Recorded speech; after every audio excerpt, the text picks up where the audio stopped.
is Lily. She is known the world over as Lily Munster, television's favorite vampire mom. How would you like to have to clean 9 rooms in a dungeon every day? She could play comedy magnificently. You know, they just don't make men like you anymore.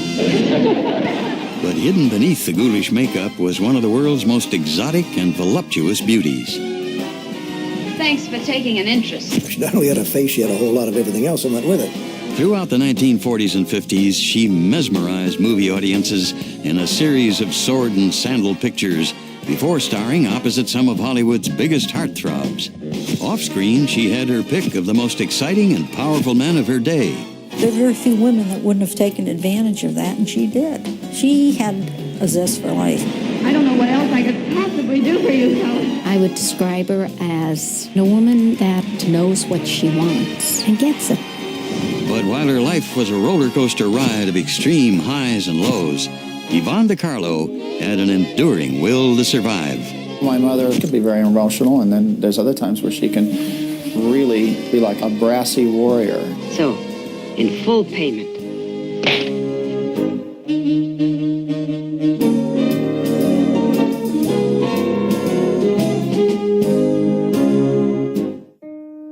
In 1922, the growing city of Vancouver, Canada, was recovering from a post-war depression and celebrating the repeal of Prohibition. It was here on September 1st that 19-year-old Marie De Carlo Middleton gave birth to a daughter named Margaret Yvonne. It was a hard birth. Marie was screaming, and she said, "I want a girl, and I want her to be a dancer." And then she said, "If it's a boy, drown it." Margaret's mother had run away from home at the age of 16 to become a ballerina. But after 2 years as a shop girl, she married William Middleton, a handsome, charismatic con artist. He was involved in flim-flam schemes, things like selling phonographs and speakers that were supposedly wireless that weren't. Peggy, as she was soon nicknamed, was only a toddler when her father beat a hasty departure just one step ahead of the law, never to be seen again. With her hard-drinking mother often away with boyfriends, the little girl was left in the care of her grandparents. Her grandmother, who was Presbyterian and very prim and proper, and then on the other hand there was Marie, her mother, who liked to have a good time. So she was brought up in a dual atmosphere, one of a grandmother who's very pristine in many ways, very conservative, very moral, and then her own mother, who was defying all those standards. Peggy found security with her emotionally distant grandparents, but she desperately craved attention. The pretty child had inherited her mother's lively personality, and when she entered grade school, she found that her powerful singing voice brought her the recognition she longed for. From a very young age, Peggy had a very full-bodied voice, and she went from singing at little things at the family table to doing little performances at school. Although Marie recognized Peggy's talent for singing, she had decided long ago that any daughter of hers would be a dancer. Yvonne really wanted to be a singer. She had a lovely voice, but her mother was focused on dancing because that's what she liked. So she decided to transfer that ambition to her daughter, and she actually forced her to take dance lessons. She was convinced Yvonne was going to be something and did everything in her power to make that happen. After several years of study with a local ballet teacher, Peggy was stunned when her mother announced that they were going to Hollywood, where opportunities for dancers were sure to be plentiful. But Los Angeles was not the land of broad beaches and palm trees Peggy had imagined. They moved into a cheap downtown apartment, and Marie took what work she could. Marie would get a job, since she wasn't trained in anything, usually as a waitress, but being very unconventional and disliking schedules, and a good time was better than working, very often she'd lose her job. Peggy enrolled at LeConte Junior High and began daily ballet lessons at the Fanchon and Marco School of Dance. But within months, she was uprooted once again when her visa expired. It was the first of 3 disruptive round trips between Canada and California that Peggy would make over the next few years. Though her academic education was erratic, her dance training continued uninterrupted. But it was becoming increasingly clear that Peggy's body was not supple enough to withstand the rigors of ballet. When Canadian dance teacher June Roper steered her in a new direction, Peggy was both grateful and relieved. June Roper proved to be almost like a surrogate mother. She really took a fascinated interest in Peggy. She saw that this girl not only was very pretty, but that she really did have talent. She was the first one to say to her, Peggy, let's not think in terms of ballet so much. Let's think in terms of other types of dances that you could be doing. The following year, Roper arranged for Peggy to appear at the Orpheum Theater as a hula dancer in the whimsical Waikiki Revue. By age 17, Peggy had blossomed into a shapely young woman and began to envision herself as a glamorous showgirl. When a new nightclub, the Palomar, opened in Vancouver, Peggy finessed her way into a week-long booking. Hoping to present a more sophisticated image, she combined her middle name with her mother's maiden name. In 1939, Peggy Yvonne Middleton became Yvonne De Carlo. Months later, Yvonne and Marie returned to Hollywood. But by now, her mother was all but unemployable, and the teenager was beginning to feel the weight of responsibility. Desperate to advance her career, the striking 18-year-old entered the Miss Venice beauty contest. It's Bathing Beauty Day at Venice, California. The beauty contest is held on a Venice pier every year to select winners to compete in the Miss America contest at Atlantic City. Among the beautiful girls for fame and fortune is Yvonne De Carlo. After the Miss Venice Pier contest, both Marie and Peggy felt super confident. Now they said, well, here we are in Hollywood, so now it's time for us to try some club work. So one of the first places they tried, which was one of the more prominent clubs, was Earl Carroll's club. But when she refused to allow Mr. Carroll to examine her bare breasts, as he did with all his auditioning performers, Yvonne and her mother walked out of the nightclub and headed down the block to another popular night spot, the Florentine Gardens.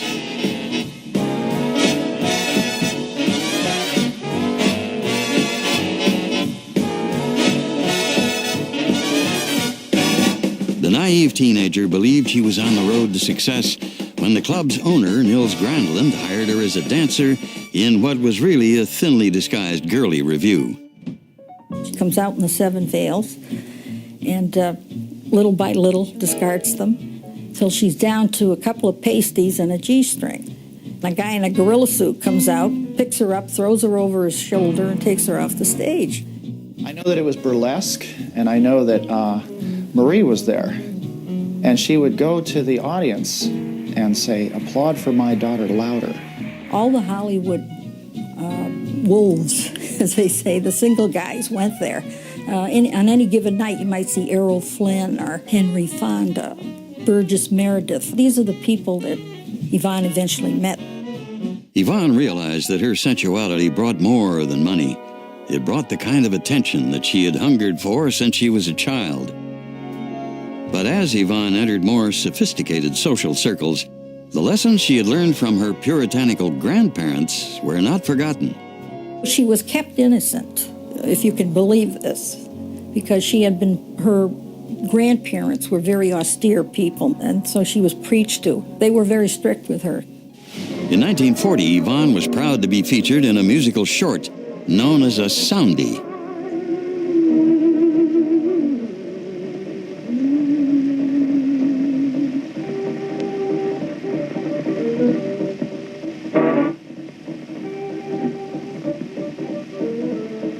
The young dancer liked what she saw on the screen. Believing she had a shot at the major leagues, a glamorous lifestyle and big money, Yvonne De Carlo made up her mind to be a movie star. She returned to the Florentine Gardens with a new sense of purpose, but bandleader Artie Shaw awakened the teenager to a harsh reality. He was very flat out, forthright with her, and he said to her one day, you know, Yvonne, working at the Florentine Gardens, you're in a deep rut and you're not going to get out of there. And this upset her because she was very happy. She thought her career was progressing. Yvonne gratefully accepted Shaw's offer of a month's wages and quit her job. She quickly found an agent and for her first movie role received $35, playing a bathing beauty in Harvard Here I Come. When no other film parts followed, the pragmatic De Carlo returned to club work, this time at Earl Carroll's. After she got working in nightclubs and got used to performing scantily clad, Well, then she said, fine. So she went in and flashed him, and she got the job. But only 2 months later, on December 7th, 1941, the Japanese attack on Pearl Harbor signaled America's entrance into World War II.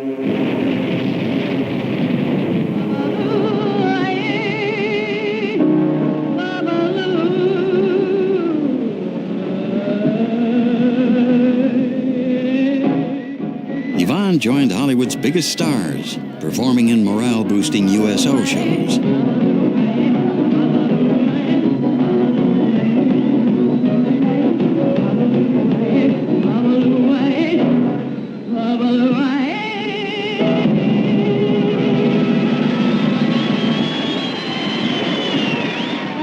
That's all the music I have. I don't know what else I could possibly do for you fellas. Yvonne's confidence soared as she sang before thousands of cheering servicemen. Before long, she was a favorite pinup and the recipient of thousands of letters from lovesick GIs. In 1942, executives at Paramount Pictures also took notice of the exotic beauty and cast her as Dorothy Lamour's handmaiden in The Road to Morocco, starring Bob Hope and Bing Crosby. That August, Yvonne De Carlo joined Paramount's roster of contract players, and the studio kept the ingenue busy with bit parts in a series of notable films.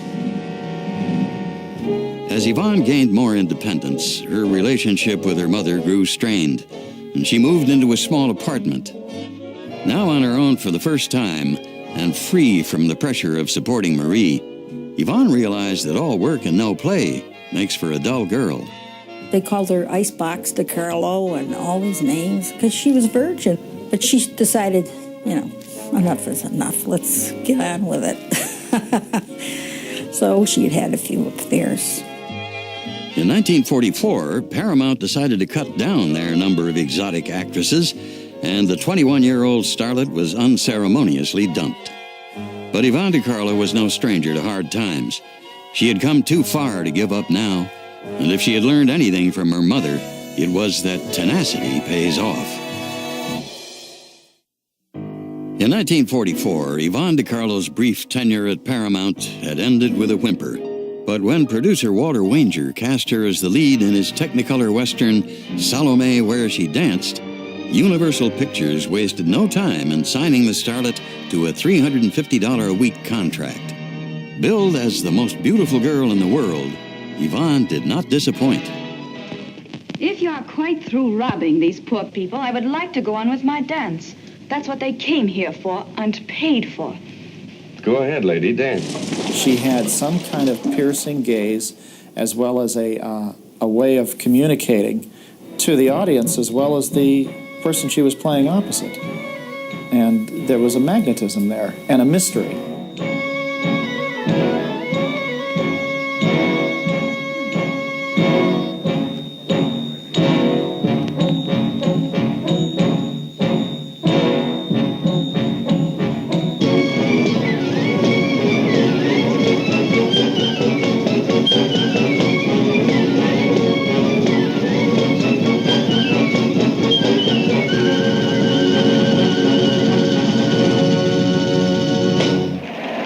Salome Where She Danced was one of the year's biggest hits, and Yvonne became one of Universal's hottest properties.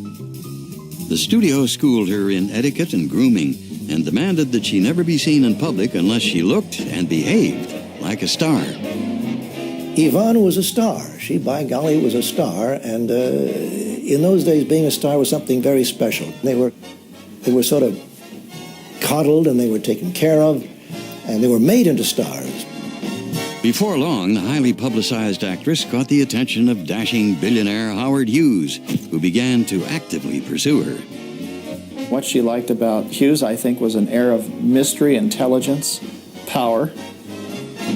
She made a mistake of falling in love with him, despite what her friends told her. This guy, that's all he does is collect women. He's not interested in marriage. And finally, one day, she got the gumption to ask him, "Are we going to get married, Howard?" He said no. And that was that. Unfazed, Yvonne spent a little time pondering her losses and set her sights on actor Robert Stack. She had an ideal man in her mind.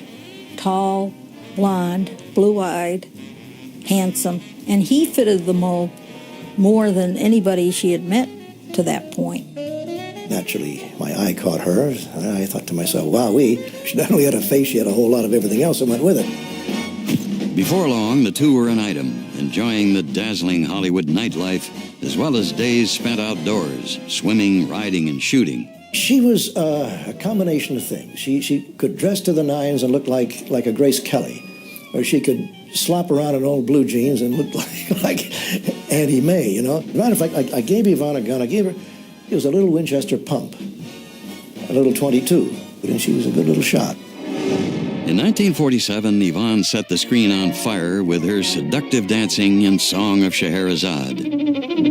My, that's fast. It sounds like a bee or something, buzzing around a bumblebee. Free, happy, not a care in the world.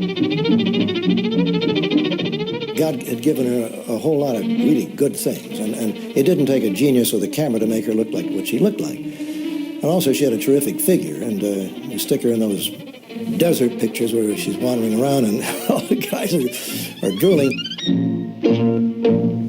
But despite the compatibility she shared with Robert Stack, Yvonne was not content to be a one-man woman. By now, she was a glamorous sex symbol whose face was recognized the world over. And in 1948, De Carlo became a member of the international set when she began dating His Royal Highness Prince Abdoreza Pahlavi of Iran. I would say she was a very emancipated woman, much more so than most of the other Hollywood actresses, because she dated quite a bit. If somebody is rich and famous at a party, the two of them would naturally gravitate because she was very pretty, so she could pick who she wanted. The on-again, off-again affair with Pahlavi, which spanned 5 years, was a confection of lavish spending, glamorous parties, and wild adventure. During this period, Yvonne made time to star in a series of popular films which required little of her acting ability. But in 1949, Yvonne found a role she could sink her teeth into when she was cast as Anna, a two-timing schemer, opposite Burt Lancaster in Crisscross. How did it happen? How did I get all mixed up? I didn't know, Anna. I didn't know. I'm scared. They're killers. I can't even sleep. Look the way he treats me. This was the very first film that she was given a chance to do a dramatic part. And this was a departure from her normal kind of a picture. First of all, she looked entirely different. They lightened her hair. They gave her kind of a rough edge. You loved me. Love. You have to watch out for yourself. That's the way it is, I'm sorry. What do you want me to do, throw away all this money? I just don't know what kind of a world it is. Well, I'll know better next time. I'm sorry I can't be like you. I'm not like you. I wasn't born that way. Yes, you're right. I am different. I never wanted the money. I just wanted you. I'm sorry. I can't help it. I'm sorry. Crisscross was a success, and Yvonne received her first solid reviews as an actress. In her next project, The Gal Who Took the West, she not only walked away with the picture, but a new fiancé, handsome stuntman and actor Jock Mahoney. But this time, something was different. Yvonne could envision a future and a family with Mahoney. In 1949, the couple became engaged, and Yvonne was elated to discover that she was pregnant. But in her first trimester, she suffered a miscarriage and fell into a deep depression. Her relationship with Mahoney deteriorated, and when she caught Jock cheating on her with actress Margaret Field, Yvonne called off the engagement. The 27-year-old decided it was time to reevaluate her life and her career. After the success of Crisscross, she had expected better roles, but the studio was offering more of the standard fare. I think she was limited simply because that's the way the studio business worked. She could go in there and say, look, I want those Helen Hayes parts. And they say, honey, the money comes from what you're doing. Take your clothes off and show us, you know. So that's the way the studio business was then. In 1950, when Universal executives balked at Yvonne's demands for more challenging parts, she refused to renew her contract. Though her first films as a free agent were disappointments, In 1953, her luck changed when she was cast as Alec Guinness's Moroccan wife in the comedy The Captain's Paradise. She was playing opposite Alec Guinness, who was in no small measure a very good actor. He had reservations, though, about having a Hollywood glamour girl as a co-star. But interestingly, after they played the first couple of scenes, he actually hugged her and he said, "Oh, I'm so glad to find out that you're talented." I want to stay home nighttime sometimes, give you slippers. But you silly man, all you want to do is go drinking, dancing, swimming, making love. You make yourself absolutely ridiculous. Did you say I made myself ridiculous? Yes. He really enjoyed working with her. I mean, they had a couple of dance scenes. She had to teach him how to mambo, and he really came to respect her.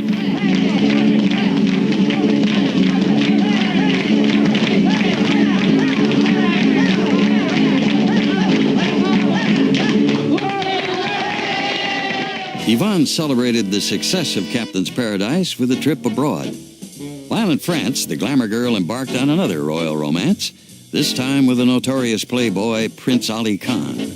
She wasn't serious about him as a husband, but they had a great relationship. She was like a lover confidant. By 1954, the actress was successfully changing the course of her career, and she had her pick of the most eligible men in the world. At 31, she was the belle of the ball, but how long could the party last? Yvonne De Carlo was about to find out. In 1955, Yvonne De Carlo made it to the A-list when Cecil B. DeMille cast her as Moses' wife in his epic film The Ten Commandments, starring Charlton Heston. That same year, the 33-year-old began dating widower Bob Morgan, a rugged actor and stuntman she had met on the set of an earlier film. I was told by Yvonne was that it was like an animal attraction, but I think there was something about Bob's free spirit and rough character, you know, the cowboy, the simple man. In Bob Morgan, Yvonne believed she had finally found a man who truly loved her. And on November 21st, the two were wed in Reno, Nevada. She said once she was married, she knew there was going to be an end to freedom and that you got married and you stayed married. But she knew that it was the end of a certain kind of independence. The following July, Yvonne gave birth to her first child, Bruce. With the addition of Bob's 8-year-old daughter, Barry, the perennial playgirl suddenly found herself the mother of two, a role for which she was totally unprepared. I think my father was putting demands on her to be something that she had never been before and never been taught how to be, and had no clue, basically, how do you be a mother? In October of 1956, The Ten Commandments was released amid a frenzy of publicity. Yvonne was in the spotlight, with Bob eclipsed by his wife's celebrity. This is a guy that had some kind of authority over men in the war as a pilot, and there was a sense of status. Now he was walking behind a movie star. The photographers are unfolding her, and you can see him walking behind, and you can see the look on the face, and it's not happy. But Yvonne was thrilled with the direction her career was taking and believed her star could only rise when she was cast opposite Clark Gable in Band of Angels. In the post-Civil War drama, De Carlo played a high-born woman of mixed race sold to a white slave trader. You know, that's a very becoming frock. We are putting some style in this old house, aren't we? Don't talk to me about this house. I hate it. And I hate you. I thought you had some decency, but you haven't. Setting that pet overseer of yours to watch me. I like the chapeau, too. I bought it to run away in, you hear? I was about to get on a steamboat if it hadn't been for that Rauru. Well, this slave's not going to do you any good, massa, because I'm getting out of here come hell and brimstone, and you'll never see hide nor hair of me again. And you better tell that man to give you back your $5,000. Unfortunately, Band of Angels left many critics cold, and Yvonne returned to the type of B-list adventure films that had once been her bread and butter. But with the recent popularity of more sophisticated adult-themed pictures, De Carlo's movies were beginning to seem passé. After the birth of a second son, Michael, in 1957, the Morgan household numbered 5, And with Bob's earning power far below that of his wife, money was tight. Over the next few years, the veteran actress worked nonstop. She appeared in nightclubs, released an album of popular songs, and guest starred in such television shows as Playhouse 90 and Adventures in Paradise. I guess I owe you something. So, in full payment. As I said, tough and funny. Hugo. Yes? If I didn't hate you, Yes? I'd love you. With her hectic schedule, Yvonne depended on her mother to help with the children. But still, she found it difficult to balance her career with the demands of motherhood. You don't apologize for being an actress that has kids. You do it, and you make the best of it. Here's the thing. Stage moms and star moms may be many things, but if a person tries their best, what more can you ask for? Yvonne was also struggling to maintain her relationship with Bob, which was beginning to show signs of strain. You know, he played golf a lot. I'm sure she wanted time with him. I think they both tried to control each other, and it just wasn't happening. It wasn't what you call a calm and serene household. He was a heavy drinker. He belonged to the John Wayne macho school, where you work hard all day, you go to the bar after work, and have some belts with the boys, and then you go home to the wife and kids. You know, years ago, alcoholism wasn't a disease to these people, and they fought a lot. In 1961, after 5 years of marriage, Yvonne was contemplating divorce. But all of that changed in one chilling moment when she received a phone call from Phoenix. Bob had been run over by a train while performing a stunt on the MGM film How the West Was Won. Terrified, Yvonne rushed to be by her husband's side. She was very upset, and she was very distraught, and she was crying, and she said, "Your father's in a very, very bad way," and I think she was really scared he was going to die. 3 flat cars run over him. In the hospital, he was patched up, died clinically 3 times, and they revived him. Facial crushing injuries, lost his left leg, back, coccyx vertebrae crushed. Yvonne helped Bob through months of additional surgery and the emotional adjustment to his artificial leg. She had some sense of loyalty to what she committed to, and I very much respect her for that. And she stayed out of work for a while to take care of him personally. But MGM assumed no responsibility for the accident. Feeling they had no other recourse, the Morgans filed a $1.4 million lawsuit against the movie studio, claiming Bob was permanently disabled through the negligence of the film's assistant director. It is one of the most tragic stories in the whole world, this magnificent athlete being crippled by an idiot. The studio would not allow anyone to back him up in the lawsuit. From what I heard, that anybody who backs him up and testifies for him will be fired. The couple was emotionally and financially devastated when all attempts to sue MGM came to a dead end, and Yvonne was forced to mortgage their house. Recognizing her plight, in 1963, friend John Wayne offered the 41-year-old actress a role in his film McClintock, in which he played the Duke's lusty housekeeper.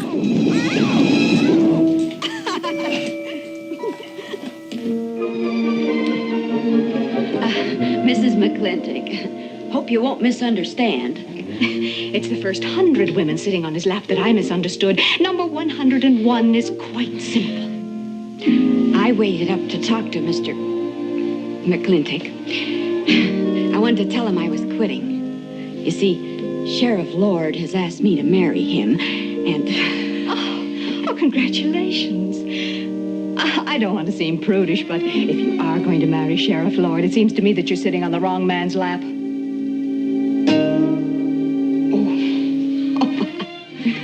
For Yvonne, Wayne's gesture of friendship offered only a momentary relief from her mounting medical and legal debts.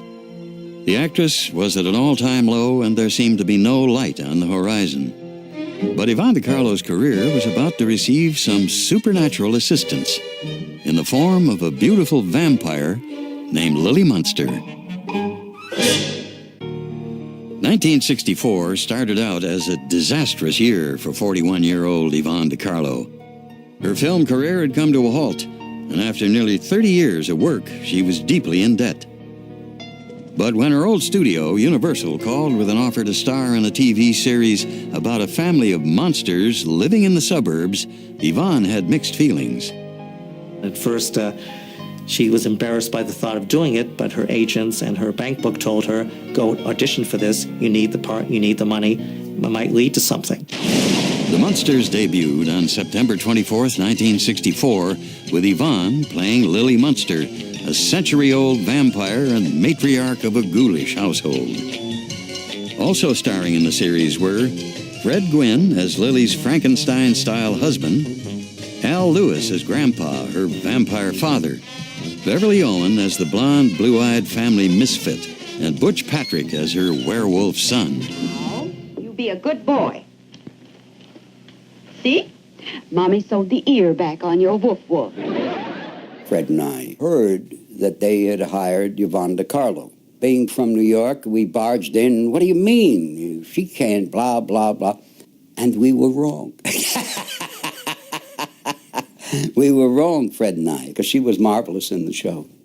The series was a monster hit, and when Pat Priest stepped into the role of Marilyn, the show's popularity only continued to grow. Yvonne brought a unique quality to the character of Lily, making her the perfect TV mom. I think of Yvonne as being kind of a vampire version of Donna Reed. Eddie, you should spend Saturday afternoons at home doing something more wholesome, like digging up bones in the backyard with Spot.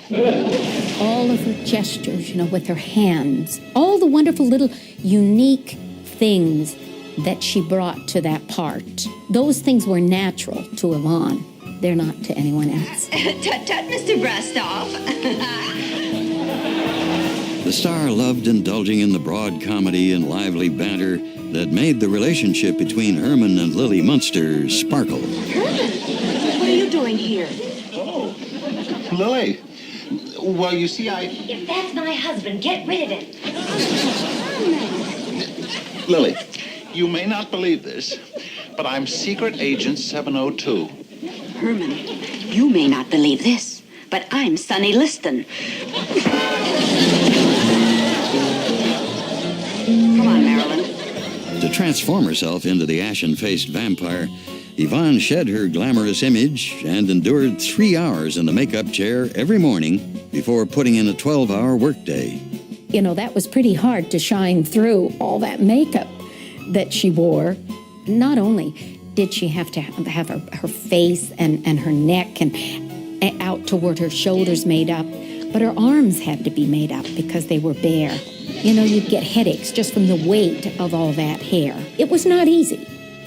But it was worth it for Yvonne, who was enjoying the attention of a whole new generation of fans. This you've got to see.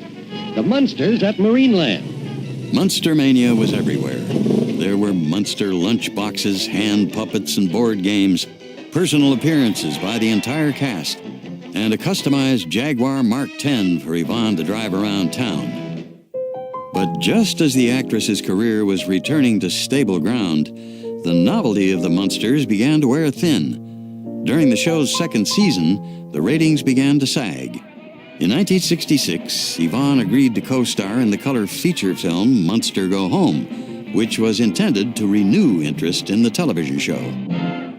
Herman Munster inherits a fortune and a castle full of homicidal relatives. Allow me to present my wife, Lily. Pleased to meet you. And Grandpa? Oh, quiet, Father. I'm trying to think. It's frightfully funny. But by the time Munster Go Home was released, the series was already canceled, and the actress was looking for her next paycheck. For Yvonne, the pressure to support her family was intense. I believe that Yvonne was like Atlas holding up the world in terms of financial support of other people. Holding up an entire family as she did was an amazing thing. I wish somebody could have come along and shaken her and said, don't support everyone and don't let anybody make you feel guilty about this or that. By now, Yvonne's relationship with Bob had become intolerable, and she needed an escape from the home that had become a battleground. Over the next few years, the actress kept busy by appearing in a series of low-budget films and traveling on the dinner theater and nightclub circuit. By cashing in on her movie star persona and still marketable name, Yvonne successfully managed to avoid the typecasting that plagued her Munster co-stars Fred Gwynne and Al Lewis. In 1971, she made her Broadway debut as Carlotta, a down-on-her-luck former showgirl in the Stephen Sondheim musical Follies. Good times and fun times, I've seen them all, and my dear, I'm still here. Plush velvet sometimes just pretzels and beer, but I'm here. I've run the gamut, A to Z, 3 cheers and damn it, say la vie. I got through all of last year, and I'm here. I'm Still Here became her anthem. And her singing of that song and being in Follies, where she got great reviews, became one of her great show business successes.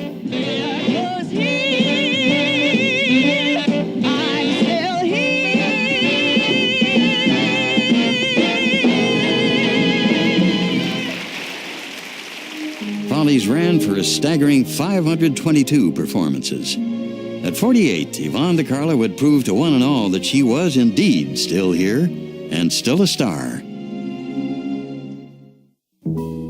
Fresh off her Broadway success in Follies, Yvonne De Carlo appeared in cult film director Russ Meyer's The 7 Minutes, portraying a defense witness in an obscenity trial. You solemnly swear to tell the truth and nothing but the truth, so help you God? I do. State your name for the record. Constance Cumberland. Please be seated. You indicated in earlier testimony that you had published your own autobiography, which was a bestseller, as I recall. Have you ever written or published any other books? Yes, I have. How many other books? 1 book. Was that book published under the name of Constance Cumberland? No, it was not. It was published under a pseudonym.